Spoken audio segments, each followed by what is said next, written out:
यानी काफी कुछ मिसमैनेज था, अस्त व्यस्त था। साथियों,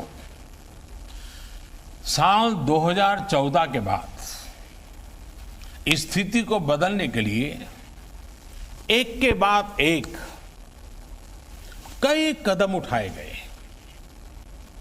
जिस कोल लिंकेज की बात कोई सोच नहीं सकता था, वो हमने करके दिखाया। ऐसे कदमों के कारण कोल सेक्टर को मजबूती भी मिली। आज बड़े बड़े रिफॉर्म्स को एब्सॉर्ब करने की ताकत उसके अंदर आ रही है। अभी हाल में हमने वो रिफॉर्म्स किए जिसकी चर्चा दशकों से चल रही थी, आप लोग भी कर रहे थे, जो अपने आप को एक्सपर्ट कमेंटेटर मानते हैं वे भी कर रहे थे। अब भारत ने कोल और माइनिंग के सेक्टर में कंपटीशन के लिए, कैपिटल के लिए, पार्टिसिपेशन और टेक्नोलॉजी के लिए पूरी तरह से खोलने का बहुत बड़ा फैसला लिया है। इसका भी ध्यान रखा गया है कि जो नए प्लेयर्स, प्राइवेट प्लेयर्स माइनिंग के क्षेत्र में आए, उन्हें फाइनेंस के कारण कोई दिक्कत ना हो, उसका भी ध्यान रखा गया है ताकि नए लोगों को प्रोत्साहन मिले। साथियों, एक मजबूत माइनिंग और मिनरल सेक्टर के बिना सेल्फ रिलायंस संभव नहीं है, क्योंकि मिनरल्स और माइनिंग हमारी इकोनॉमी के इंपॉर्टेंट पिलर्स हैं। अब रिफॉर्म्स के बाद अब कोल प्रोडक्शन, पूरा कोल सेक्टर भी एक प्रकार से आत्मनिर्भर हो पाएगा। अब कोयले के लिए बाजार खुल गया है। जिस सेक्टर को जब जितनी जरूरत होगी वो खरीदेगा। साथियों, जो रिफॉर्म्स के लिए और जो रिफॉर्म्स हमने किए गए हैं, उसका लाभ सिर्फ कोल सेक्टर को ही नहीं, दूसरे अन्य सेक्टरों पर भी पड़ेगा। जब हम कोल प्रोडक्शन बढ़ाते हैं तो पावर जनरेशन बढ़ने के साथ ही स्टील, एल्यूमिनियम, फर्टिलाइजर, सीमेंट जैसे तमाम दूसरे सेक्टर्स में प्रोडक्शन और प्रोसेसिंग पर भी सकारात्मक पॉजिटिव इंपैक्ट होता है। सौभाग्य से हमारे यहां कोल, आयरन, बॉक्साइट ऐसे कई मिनरल्स के रिजर्व्स एक दूसरे के बहुत नजदीक होते हैं, बहुत आसपास ही होते हैं। एक प्रकार से परमात्मा ने जैसे क्लस्टर बना करके रखा हुआ है हमारे लिए। ऐसे में हाल में ही मिनरल्स को लेकर जो रिफॉर्म्स किए गए थे, वो कोल माइनिंग रिफॉर्म्स के साथ जुड़ जाने से ये बाकी सेक्टर भी बहुत मजबूत हो गए हैं। साथियों, कॉमर्शियल कोल माइनिंग के लिए आज जो ऑक्शन की शुरुआत हो रही है, वो हर स्टेक होल्डर्स के लिए विन विन सिचुएशन है। इंडस्ट्रीज को, आपको, अपने बिजनेस, अपने इन्वेस्टमेंट के लिए अब नए रिसोर्सेज मिलेंगे, नया मार्केट मिलेगा। इसके साथ ही राज्य सरकारों को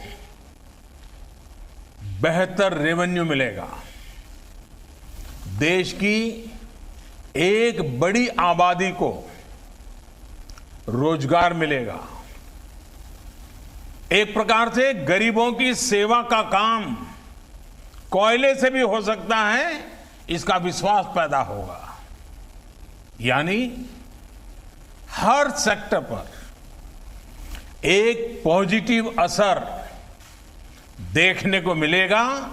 और मैं जो फील कर रहा हूं, इसके कारण हमारे देश के गरीब इलाकों के और गरीब लोगों के सबसे ज्यादा आशीर्वाद हम सबको मिलने वाले हैं। साथियों, कोल रिफॉर्म्स करते समय इस बात का भी ध्यान रखा गया है कि एनवायरनमेंट की रक्षा का भारत का कमिटमेंट कहीं से भी कमजोर न पड़े। कोल से गैस बनाने के लिए अब बेहतर और आधुनिक टेक्नोलॉजी का हम प्रयोग करना चाहेंगे और टेक्नोलॉजी आ पाएगी। कोल गैसिफिकेशन जैसे कदमों से एनवायरनमेंट की भी रक्षा होगी। कोयले से बनने वाली गैस का उपयोग ट्रांसपोर्ट और कुकिंग के लिए हो पाएगा। यूरिया और स्टील मैन्युफैक्चरिंग से जुड़े उद्योगों को प्रमोट करेगा। हमने लक्ष्य रखा है कि साल 2030 तक, 2030 तक, यानी कि इस दशक में करीब 100 मिलियन टन कोल को गैसिफाई किया जाए। मुझे बताया गया है कि इसके लिए 4 प्रोजेक्ट्स की पहचान हो चुकी है और इन पर करीब करीब 20,000 करोड़ रुपए इन्वेस्ट किए जाएंगे। साथियों, कोल सेक्टर से जुड़े ये रिफॉर्म्स ईस्टर्न और सेंट्रल इंडिया को, विशेषकर हमारी ट्राइबल बेल्ट को डेवलपमेंट का पिलर बनाने का भी एक बहुत बड़ा जरिया है। हमारे यहां जहां कोयला है, जहां मिनरल्स है, देश का वो हिस्सा प्रोग्रेस और प्रॉस्पेरिटी के मामले में उस स्तर पर नहीं पहुंच पाया है। देश का ये वो हिस्सा रहा है जहां बड़ी संख्या में एस्पिरेशनल डिस्ट्रिक्ट भी हैं। वो जिले जहां के लोग विकास के लिए एस्पायर कर रहे हैं, लालायित है, कर गुजरने का इरादा रखते हैं, सामर्थ्य है, शक्ति है, समझ है, सब कुछ है, लेकिन यही जिले विकास की दौड़ में बहुत पीछे रह गए हैं। आप कल्पना कर सकते हैं, देश में 16 एस्पिरेशनल डिस्ट्रिक्ट्स ऐसे हैं जहां कोयले के बड़े बड़े भंडार है, लेकिन इनका लाभ वहां के लोगों को उतना नहीं हुआ जितना होना चाहिए था। वहां के गरीबों का जितना भला होना चाहिए था वो नहीं हुआ। यहां से बड़ी संख्या में हमारे साथी दूर दूर अपने बूढ़े मां बाप को छोड़ करके, अपने खेत खलिहान को छोड़ करके, अपने यार दोस्तों को छोड़ करके बड़े शहरों में रोजगार के लिए, एम्प्लॉयमेंट के लिए माइग्रेशन करते हैं। ऐसी अनेक समस्याओं को कम करने और पूर्वी भारत और मध्य भारत की एक बड़ी आबादी को उसके घर के पास ही बेहतर रोजगार के अवसर देने में कॉमर्शियल माइनिंग तरफ हम जो कदम उठा रहे हैं वे एक इच्छित परिणाम लाएंगे। और जब मैं इच्छित परिणाम की बात करता हूं, मुझे इन क्षेत्रों का विकास करना है, हमें वहां के गरीबों का भला करना है, हमें पहले उस इलाके को आत्मनिर्भर बनाना है, बना के हर परिवार को आत्मनिर्भर बनाना है, हर गरीब की जिंदगी में बदलाव लाना है। आज जिन कोल ब्लॉक्स का ऑक्शन हो रहा है, इनसे ही इस क्षेत्र में लाखों जॉब पैदा होने का अनुमान है। इतना ही नहीं, कोयला निकालने से लेकर ट्रांसपोर्टेशन तक को बेहतर बनाने के लिए जो आधुनिक इंफ्रास्ट्रक्चर तैयार किया जाएगा, उससे भी रोजगार के अवसर बनेंगे, वहां रहने वालों को अधिक सुविधाएं मिलेगी। अभी हाल ही में सरकार ने इस तरह के इंफ्रास्ट्रक्चर पर 50,000 करोड़ रुपए खर्च करने का निर्णय किया है। साथियों, कोल सेक्टर में हो रहे रिफॉर्म, इस सेक्टर में हो रहा निवेश लोगों के जीवन को, विशेषकर हमारे गरीब और आदिवासी भाई बहनों के जीवन को आसान बनाने में बहुत बड़ी भूमिका निभाएगा। कोल प्रोडक्शन में, अनकोल प्रोडक्शन से राज्यों को एक्स्ट्रा रेवेन्यू मिलेगा, उसका इस्तेमाल वहां की जन कल्याण योजनाओं में होगा, उस राज्य के विकास में होगा। इसके साथ ही राज्यों को डिस्ट्रिक्ट मिनरल फंड, उससे भी बहुत मदद मिलने वाली है और ये मदद जारी रहेगी। इस फंड का बड़ा हिस्सा कोल माइनिंग के आसपास के इलाकों में जरूरी सुविधाओं के विकास में लगाया जा रहा है। वहां के लोगों की जिंदगी, ईज ऑफ लिविंग, उनको जीने के लिए जूझना न पड़े, उन्हें सरकारों के साथ जद्दोजहद न करना पड़े,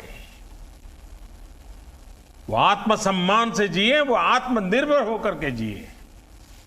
यानी जहां संपदा है वहां रहने वालों में संपन्नता भी हो, इस लक्ष्य को लेकर हम आगे बढ़ रहे हैं। आज उठाए जा रहे ये कदम इस लक्ष्य को हासिल करने में बहुत मददगार सिद्ध होंगे। साथियों, ये ऑक्शन ऐसे समय में हो रहा है जब भारत में बिजनेस एक्टिविटी तेजी से नॉर्मल हो रही है, कंजम्पशन और डिमांड बड़ी तेजी से प्री कोविड लेवल की तरफ आगे बढ़ रहे हैं। ऐसे में इस नई शुरुआत के लिए इससे बेहतर समय हो ही नहीं सकता। पावर जनरेशन हो, कंजम्पशन हो, पेट्रोलियम प्रोडक्ट्स की डिमांड हो, इनमें मई के आखिरी और जून के पहले हफ्ते में तेजी से बढ़ोतरी हुई है।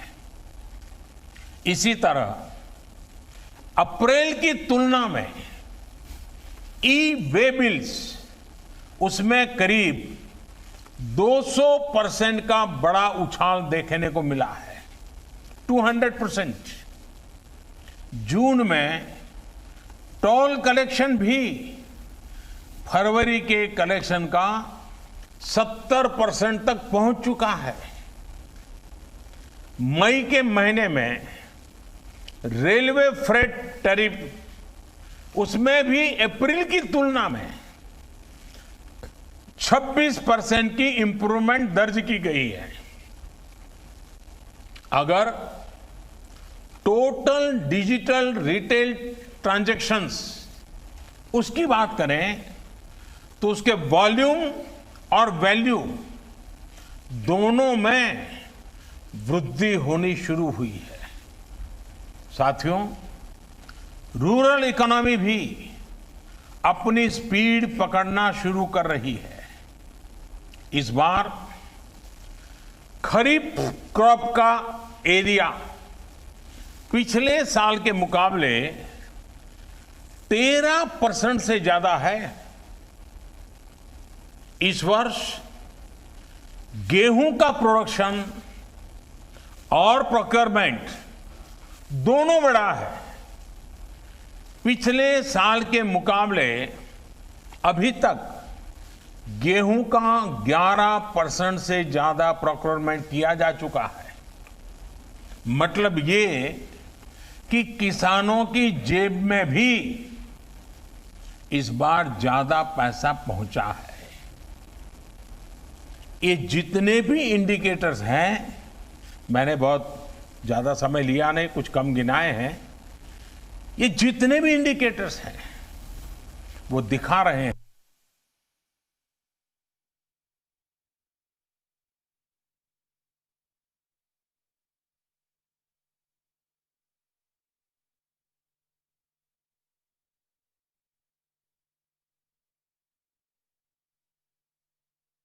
बाहर निकला है,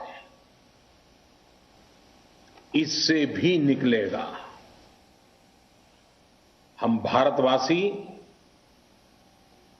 अगर करोड़ों कंज्यूमर है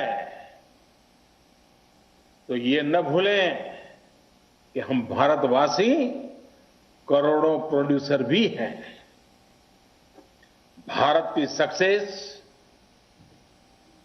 भारत की ग्रोथ निश्चित है। हम आत्मनिर्भर बन सकते हैं।